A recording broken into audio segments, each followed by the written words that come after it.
অঞ্জনা, আমার রান্নাঘরে সবাইকে স্বাগত। প্রত্যেক শনি আর মঙ্গলবার ঠিক সকাল 9টায় আমি হাজির হচ্ছি আপনাদের সামনে নতুন নতুন রান্না নিয়ে।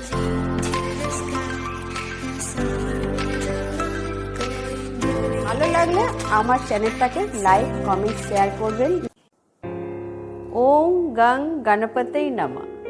সামনেই গণেশ চতুর্থী আসছে, তো আগাম আমি আপনাদেরকে আজকে নতুন এক রেসিপি দেখাবো। গণেশ চতুর্থী মানে গণেশজির পুজো মানেই আমাদের লাড্ডু দিয়েই করতে হয়। সবাই জানে গণেশ ভোগ দিতে হলে লাড্ডু দিয়ে ভোগ দিতে হবে। তো আজকে আমি দেখাবো মতিচুর লাড্ডু কিভাবে বাড়িতে বানাবেন। চলুন ভিডিওটা শুরু করি। মতিচুর লাড্ডু করার জন্য প্রথমেই আমাদের নিতে হবে বেসন। আমি এরকম 1 প্যাকেট বেসনকে আমি খুব ভালো করে চেলে নিয়েছি। বেসন অতি অবশ্যই চেলে নিতে হবে। বেসন না চাললে ভেতরে দানা দানা থাকে, তাহলে ওটা করতে খুব অসুবিধা হয়। এরকম চেলে নিতে হবে। প্রথমে আমি এটাকে জল দিয়ে একটা ব্যাটার তৈরি করে নেব। বেসনের ব্যাটার অল্প অল্প করে জল দিয়ে এটা তৈরি করতে হবে।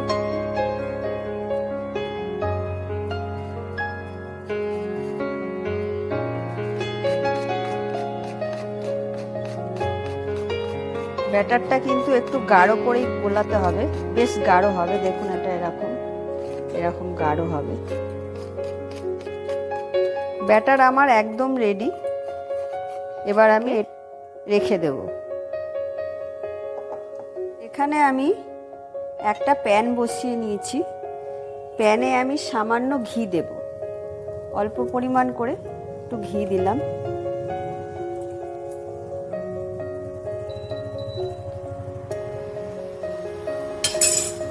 ঘিটা যতক্ষণ গলছে, গরম হচ্ছে, আমি এখানে দেখিয়ে দিচ্ছি। আমি এখানে কিছু ড্রাই ফ্রুট নিয়েছি। এখানে নিয়েছি কাজুকে একটু কুচিয়ে নিয়েছি। আর এখানে নিয়েছি আমন্ড বাদামকে ছোট ছোট করে কুচিয়ে নিয়েছি। আর এটা হচ্ছে চার মগজটাও আমি এখানে একটু অল্প করে দেবো এর মধ্যে।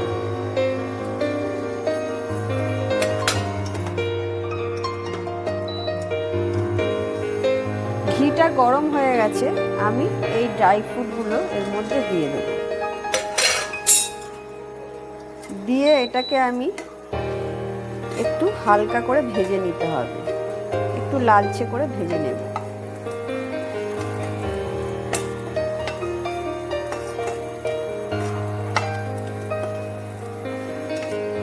দেখুন আমার একটু হালকা লাল হয়ে গেছে, বেশি ভাজা যাবে না, হালকা করে লাল করে ভেজে নিয়েছি। এবার আমি এগুলোকে একটা পাত্রে তুলে রাখবো।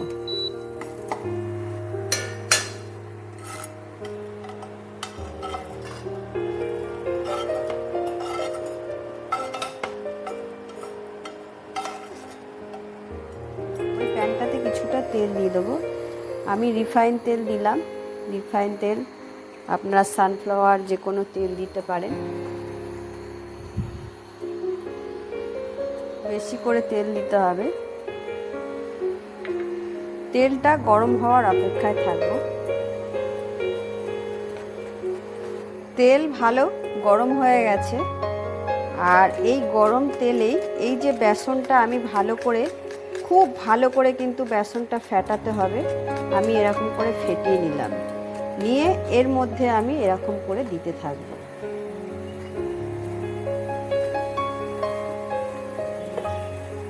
এরকম করে দিতে হবে।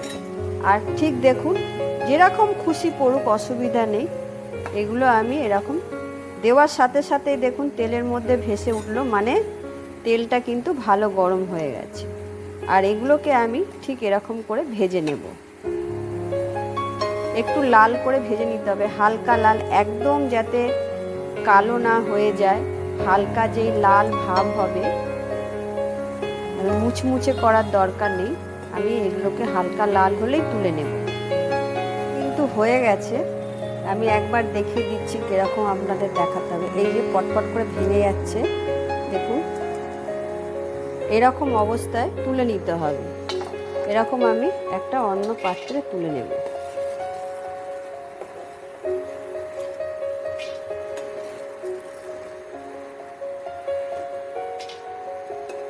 আমি এই লাড্ডুটা কিন্তু আপনাদের খুব ইজি প্রসেসে দেখাচ্ছি। মতিচুর লাড্ডুটা এইভাবে বাড়িতে করবেন।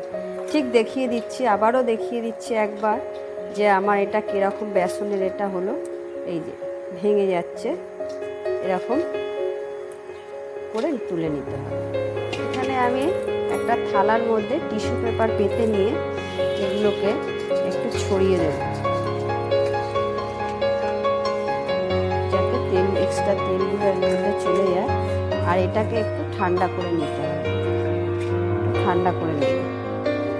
এখন ঠান্ডা হচ্ছে, আমি এখানে একটা শিরা বানাবো।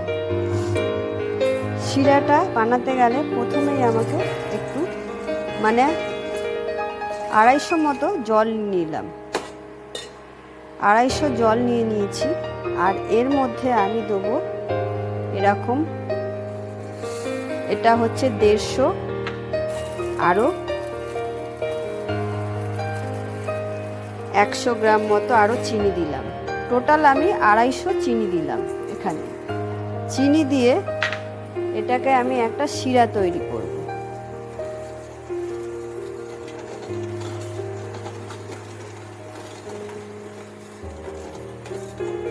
যতক্ষণ না চিনিগুলো গলে যাচ্ছে আর গাঢ় গাঢ় একটা শিরা হচ্ছে, ততক্ষণ এটাকে আমি নাড়িয়ে নেব।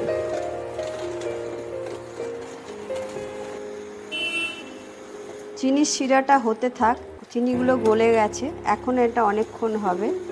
ততক্ষণ আমি এখানে একটা এইগুলোকে, চিনির শিরাটা ওদিকে তৈরি হচ্ছে আর আমি এগুলো ঠান্ডাও হয়ে গেছে এতক্ষণে, আমি এগুলোকে মিক্সার গ্রাইন্ডে সব দিয়ে দেবো। আমি অল্প অল্প করে দেবো, আগে আমি এতটা দিলাম।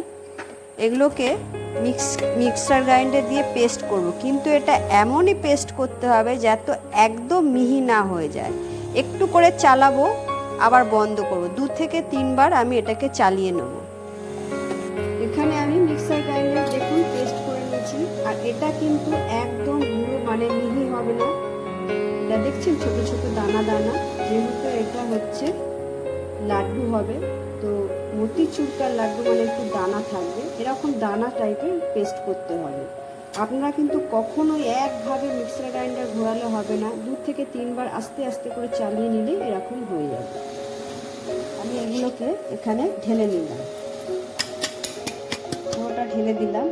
আবারও আমি এর মধ্যে এগুলো দিয়ে নেব, যে কটা আছে।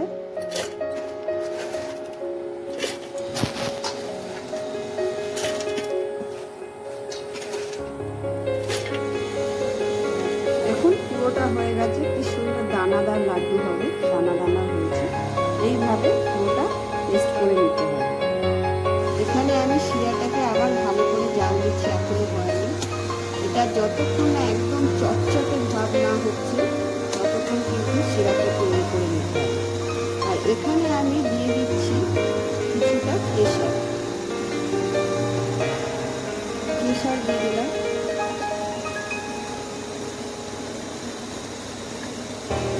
শিরাটাকে আমি ফুটিয়ে ফুটিয়ে একদম গাঢ় তৈরি করে নিচ্ছি। দেখুন পুরো ফেনা ফেনা হয়ে যাচ্ছে। ঠিক এরকম ফেনা ফেনা যতক্ষণ না হবে, গাঢ় না হবে, ততক্ষণ কিন্তু শিরাটা হবে না। তা আমার কিন্তু শিরাটা একদম এখানে রেডি হয়ে গেছে। আর কেশর দেওয়ার জন্য দেখুন শিরাটা কিন্তু একটু লালচে রঙও হয়েছে। তো শিরা আমার হয়ে গেছে। ফ্লেমটা অফ করে আমি এই ইয়েগুলোকে, যেগুলো আমি পেস্ট করেছিলাম দানাগুলো, এগুলো আমি বেসনের বনিয়াগুলো, এগুলো আমি এর মধ্যে দিয়ে দেবো। সব দিয়ে দিলাম।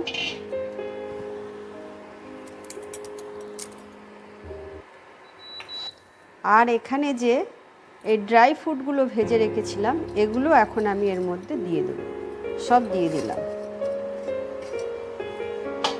দিয়ে আমি ভালো করে এই শিরাগুলোর সাথে এটাকে মিশিয়ে নেব।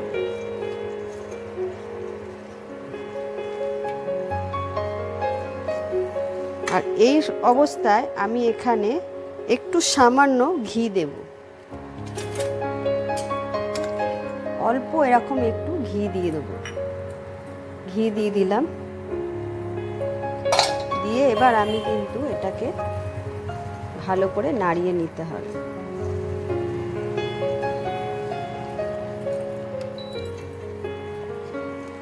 ফ্লেমটা অফ করে দিলাম যাতে লেগে না যায়। ফ্লেমটা অফ করে গরম অবস্থায় এগুলোকে ভালো করে নাড়িয়ে নিতে হবে, মিশিয়ে নেব।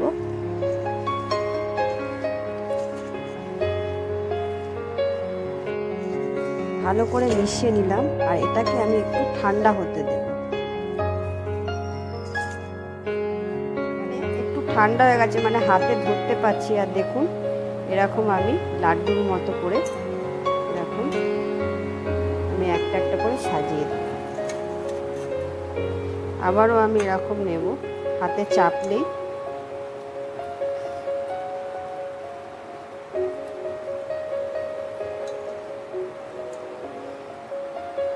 এখনো গরম আছে, একটু গরম অবস্থায় করতে হবে।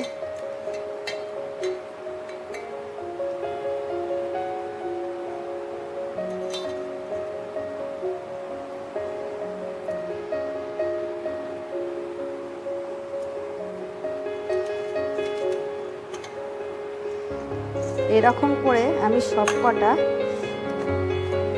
করে নেব।